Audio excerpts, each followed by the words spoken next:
गुरुवे गौरचंद्राय राधिकाय तदालये कृष्णाय कृष्णभक्ताय तद्भक्ताय नमो नमः.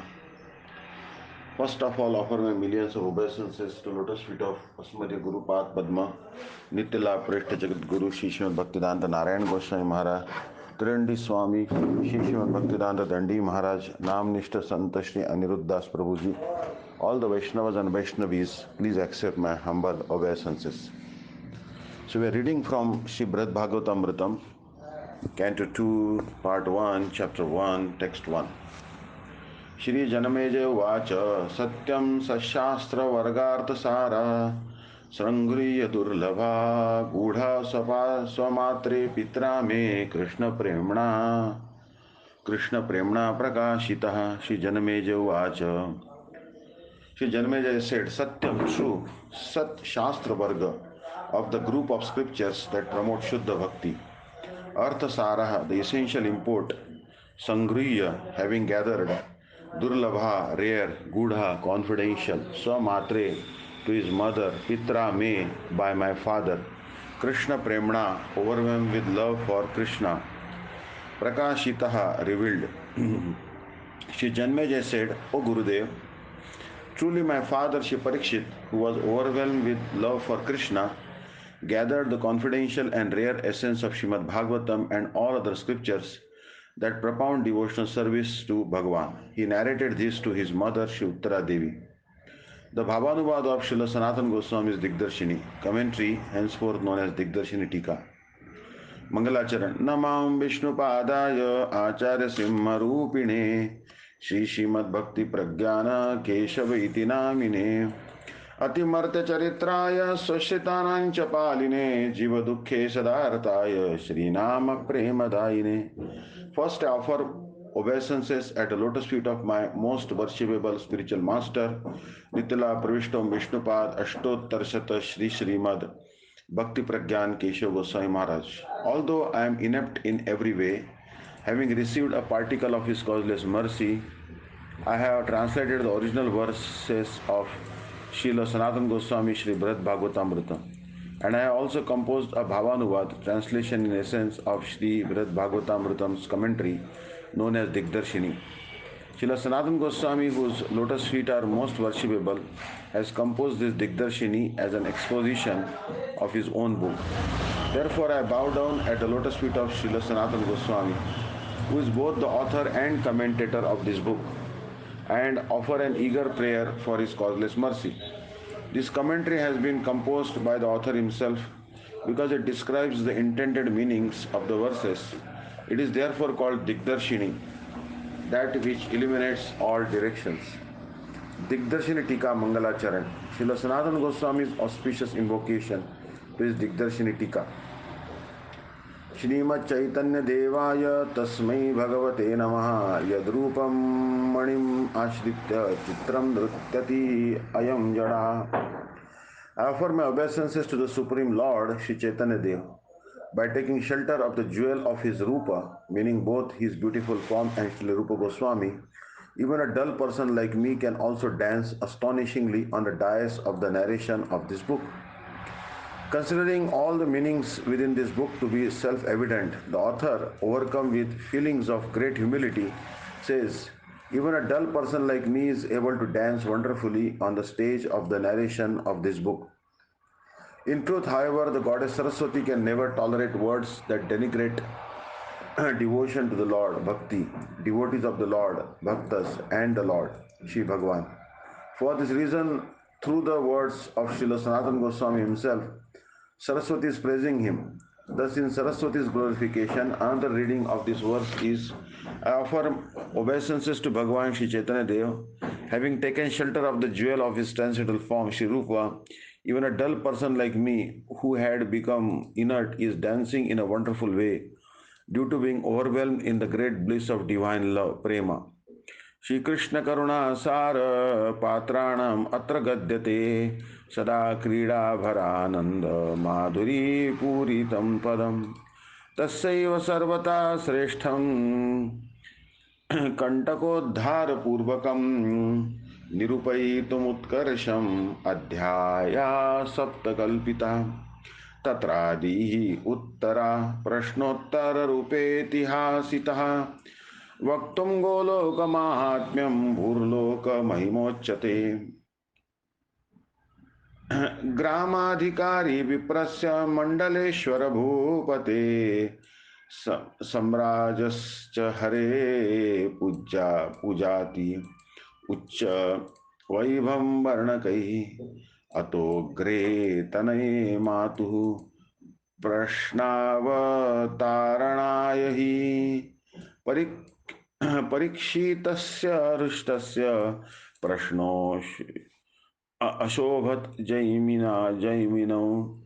The second canto of Śrī Bṛhad-bhāgavatāmṛtam describes the devotees who are the topmost beneficiaries of Sri Krishna's mercy. It also describes their abodes, which are always brimming with the sweetness of blissful pastimes. Desiring to present the excellence of those places and the superiority of those greatest recipients of mercy, the author, after dispelling all types of obstacles, has composed 7 chapters. This first chapter, which begins with answers to questions posed by Shri Uttara Devi, presents the glories of Bhuloka, the earth. In the course of extolling Goloka, the ultimate spiritual destination, it describes the worship of Sri Hari, first as conducted by a Brahmana who rules a village, then by a provincial king, Mandaleshwara, and finally by a sovereign emperor, Raj Chakravarti. Each performs his worship of Sri Hari with greater opulence than the previous person. The chapter starts with Janamejaya, the son of Parikshit, happily asking a beautiful question to Jaimini in order to reveal Sri Uttara Devi's questions to her son Shri Parikshit. Digdarshini Tika. After hearing the account related in the first canto of Śrī Bṛhad-bhāgavatāmṛtam, the speaker, Shri Janamejaya, in order to please his guru, Shri Jaimini, applauds the topic that he has just heard and says, "O Master, you have said that my father, maddened by love for Krishna, became controlled by the affection of his mother and revealed the essence of scriptures such as Śrīmad Bhagavatam that expound devotional service to the Supreme Lord, Shri Bhagavan. Thus he disclosed the essential principles of pure loving devotion. That scriptural essence is very difficult to understand even for those who study numerous scriptures and deeply deliberate on their purports, Tatparya Vichar. In the verse, the term Sat Shastra or transcendental scriptures indicates the collection of scriptures such as Śrīmad Bhagavatam that teach loving devotion to the Lord. Janmejaya says, these books describe devotion to Shri Bhagavan and his eternal associates, which is the process by which the ultimate goal is achieved. That devotion and the essential means to achieve it, the beneficial and uncontaminated passages in the scriptures are extremely rare. The aggregate of knowledge, which is not possible to obtain even by studying the countless scriptures, and which is genuinely incomprehensible despite deliberating on the commentaries of those scriptures, that unobtainable and difficult to understand body of knowledge was gleaned by my father, Shri Parikshit. Having done so, he unequivocally established that the harmonious intention of all scriptures is to propound bhakti. He narrated this essence of all the devotional scriptures to his mother, Shri Uttara Devi. Although these topics are highly confidential, it is true that nevertheless my father revealed them. The cause of this revelation of truth is the love that my father, Shri Parikshit, and his mother, Shri Uttara Devi, cherished for Shri Krishna. Verse 2. Śrīmad Bhāgavatam bodhi piyusham idamapiban na trupyami munisreshtha tanmukham bhojavasitam. Śrīmad Bhagavat of Śrīmad Bhagavatam, Ambadhi, the ocean, Piyusham, nectar, idam, this, apiban, heavily drinking, na trupyanti, na trupyami, I am not satisfied, munisreshtha, or topmost sage, tvat, your mukha ambujaha, by the fragrant lotus of your mouth, vasitam, scented. O topmost sage, despite heartily drinking the nectar of this great ocean of Śrīmad Bhagavatam, which is scented with the fragrance of your lotus mouth, I am still not satiated. The first part of this book presents narrations that describe the recipients of the mercy of the Lord. Sri Janamejaya was pleased to hear from his guru, Sri Jaimini, the essence of Śrīmad Bhagavatam and the Bhakti Shastras. other scriptures that describe devotion. Still, desiring to hear more, he speaks this verse, beginning with Śrīmad Bhāgavatāṃ Bodhi to his Guru. Here, the adjective Śrīmad, meaning beautiful, precedes the word Bhagavat, signifying that the scripture about the Supreme Lord Bhagavan are full of all varieties of beauty and treasures. The word Ambodhi meaning ocean indicates that Śrīmad Bhāgavatam is like an ocean, as each word of the Bhagavatam can have myriad meanings. Alternatively, Ambodhi indicates that as the milk ocean, due to its unlimited and fathomless glory, is superior to all other oceans, Śrīmad Bhāgavatam is the best among all scriptures, Shastras. Just as the nectar of immortality known as Amrita springs from the milk ocean, Kshirosagar, so this narration, which is endowed with meanings that are sweetest essence of nectar and which ascertain what is the essence of the Lord's mercy, emanates from Śrīmad Bhāgavatam.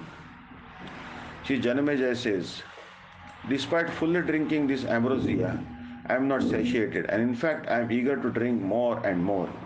Why is this so?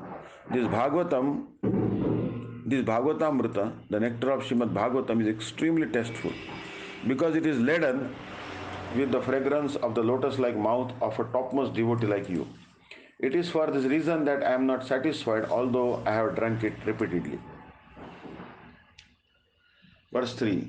Tanmata putrayor vidvan samvada kathyatam tayo sudha saramayo anyopi krishna padabja lubdhayo. Tat, therefore, mata putrayo, of the mother and son, vidvan, O learned one, samvadaha, conversation, kathyatam, please narrate, tayo, of those two, sudha, of nectarian honey, saramayaha, imbued with the essence, anyaha api, with more, Krishna, of Sri Krishna, pada abja, for the lotus feet, lubdhayo, who are greedy. Therefore, O best of sages, please narrate more of the nectarian conversation of both mother and son, who are greedy for the honey of Sri Krishna's lotus feet. Digdarshan Tika. Sri Janamejaya says, mother and son were greedy for the honey of Sri Krishna's lotus feet. Please narrate their nectarian conversation, which is filled with many sweet stories and sub-stories. Why? Because you are the person most conversant with the topic discussed by these Rasik devotees, who are skilled in relishing the transcendental mellows of loving relationship with the Lord. Text 4. Shri Jaiminiruvacha Naitat Swashaktito Rajan Vaktum Nyatum Cha Shakyate Sarvajnanam Cha Durdneyam Brahmanu Bhavinam Api. Shri Janamejaya Vacha, Shri Jaimini said, Shri Jaimini Vacha, Shri Jaimini said, no, not etat this, Swashaktitaha, by one's own power, Rajan, O king, Vaktum, to describe, Nyatum, to understand, Cha, also, Shakyate, is able, Sarvajnanam, for the omniscient, Cha, also, Durdneyam, difficult to comprehend, Brahmanu Bhavinam, for Brahman realized person, Api, even. Shri Jaimini said, O king, it is not possible to describe or understand that conversation by one's own power. Even the crest jewels of omniscient personalities and even those who have realized Brahman find it hard to comprehend. No one is capable of grasping this conversation by the power of mind and words. To convey this idea, Shri Jaimini speaks this verse beginning with Na. He says this narration of the glories of Golok Mahatmya, is the essence of the nectarian ocean of Śrīmad Bhāgavatam. It is incomprehensible even for perfected beings who are Trikalagya,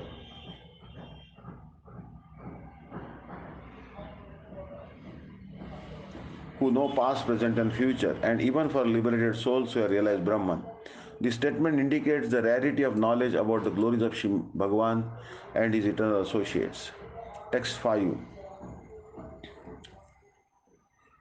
Krishna Bhakti Rasambodhe Prasadat Badarayane Parikshiduttara Parshve Nivishto Ashrausham Anjasa. Krishna, to Sri Krishna, Bhakti Rasa, of the mellows of devotion, Ambodhe, of the ocean, Prasadat, by the mercy, Badarayane, of Vyasa's son, Shri Shukdeva, Parikshit, Shri Parikshit, Uttara Devi, Parshve, beside, Nivishta, sitting, Ashrausham, I listened, Anjasa, with one pointed attention.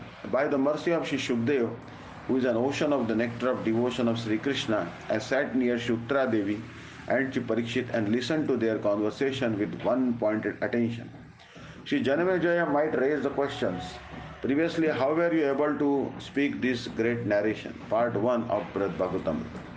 For this reason, Sri Jaimini says, by the mercy of Sri Shukdev, I received the good fortune of sitting near Parikshit and Uttara, and I directly heard their dialogue with unwavering attention.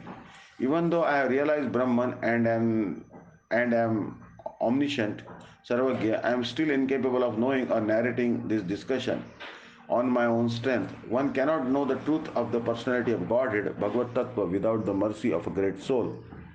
Despite the fact that Sri Jaimini feels he is inadequate, he alone is the most competent person to narrate to Janamejaya this Bhagavatamrita, nectar of Srimad Bhagavatam, which takes the form of this conversation between Uttara and Parikshit.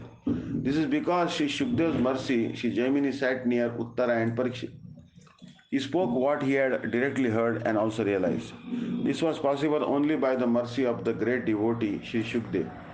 This indicates that when a subject is directly experienced by the speaker, the listener understands it to a greater degree than when the speaker has only understood it on the strength of knowledge, Jnana Shakti. A directly realized speaker is the most effective. Verse 6. Param gopyamapi snigde shishye vachyamiti shruti tashriyata mahabhaga golokamai madhuna. Param Gopyam, most confidential, Api, although, Snigde Shishye, to an affectionate disciple, Vacham can be spoken, Iti, thus, Shruti, the Vedas, Tat, that, Shriyatam, just here, Mahabhaga, O most fortunate one, Goloka Mahima, the glory of Goloka, Aduna, now, O most fortunate one, it is the conclusion of the Vedas that the spiritual master can describe to an affectionate disciple even the most confidential truth. Therefore, now you also should hear the glories of this Goloka. Although this is the most confidential subject matter, still I shall reveal it to you. With such intention, Sri Jaimini speaks this verse beginning with Param. In the phrase, O Mahabhaga, the adjective Mahabhaga, meaning most fortunate, indicates that Janamejaya is a fit candidate to hear these confidential topics. Sri Jaimini says, in particular, you have already heard from me about the glories of the Lord's dearmost devotees, Priyatama Jana. Now hear from me about the glories of their abode, Sri Golok. Since the glories of Golok amount to nothing less than the glories of Sri Bhagavan and his most exalted devotees, this narration is indeed like nectar extracted from Srimad Bhagavatam. Verse 7. Shri Krishna Karuna Sara Patra Nirdharana Satkatham Shutva Bhut Paramananda Purna Tava Pitamahi. Shri Krishna Karuna, of Sri Krishna's mercy, Sara, for testing the essence, Patra, the bona fide recipient, Nirdhara, which ascertains, Satkatham, sublime history, Shutva, having heard, Abhut, she became, Parama Ananda, with the highest pleasure, Purna, filled, Tava, your, Pitamahi, paternal grandmother. When your grandmother Shri Uttara Devi heard the excellent story about the quest to ascertain the topmost recipients of the essence of Sri Krishna's mercy, she experienced supreme pleasure. Sri Jaimini says, the recipient of the essence of Sri Krishna's mercy means the most exalted recipient of Sri Krishna's mercy. Your grandmother Shri Uttara Devi became overjoyed upon hearing the super excellent story about determining the identity of those recipients of mercy. Text 8 and 9. Tadruk bhakti visheshasya gopikanta padabjayo shrotum bhala vishesham tad bhogasthanam cha sattamam vaikuntadapi manvana vimrushyanti hrudi swayam tachana kalayanti sa prapacha Shri Parikshitam. Tadruk, this kind, bhakti visheshasya, of unique devotion, gopikanta, for the beloved of the gopis, pada abjayoho, to the lotus feet, shrotrum, to hear, phala vishesham, special fruit, tat, of that, bhogasthanam, abode of enjoyment, cha, and Sattamam, transcendental, Vaikuntha to Vaikuntha, Api, even, Manvana, thinking, Vimurshanti, analyzing, Rudhi, in the heart, Swayam, herself, Tat, that, Cha, and, Anakalayanti, unable to ascertain, Sa, she, Prapacha, inquired, She Parikshitam, from her son Shri Parikshit. Shutra Devi had heard that the gopis' uncommon and indescribable devotion for the lotus feet of Sri Gopikant, the Lord who is their beloved, yields a distinct special fruit, an abode of enjoyment even superior to Vaikuntha. Although she tried to analyze this by her intelligence, she could not ascertain why this abode is the best of all. She thus inquired from her son Shri Parikshit. Shri Jaimini says, your grandmother Shri Uttara Devi was eager to hear about the specific result of performing extraordinary, ineffable bhakti, devotional service to the lotus feet of Shri Gopikant. Considering the place where that particular fruit is enjoyed, Bhogastan, to, to be to certainly be far superior to Vaikuntha, she was eager to hear the glories of that pleasing ground. What kind of place is it? Thinking this, your grandmother was unable to determine the nature of that abode, despite thorough investigation and reflection. She therefore inquired from her son, Shri Parikshit, as follows. Hare Krishna. Vanchakalpataruvasya kripa sindhuvya pritanam pavanebhyo vaishnavebhyo namo namaha. Hare Krishna.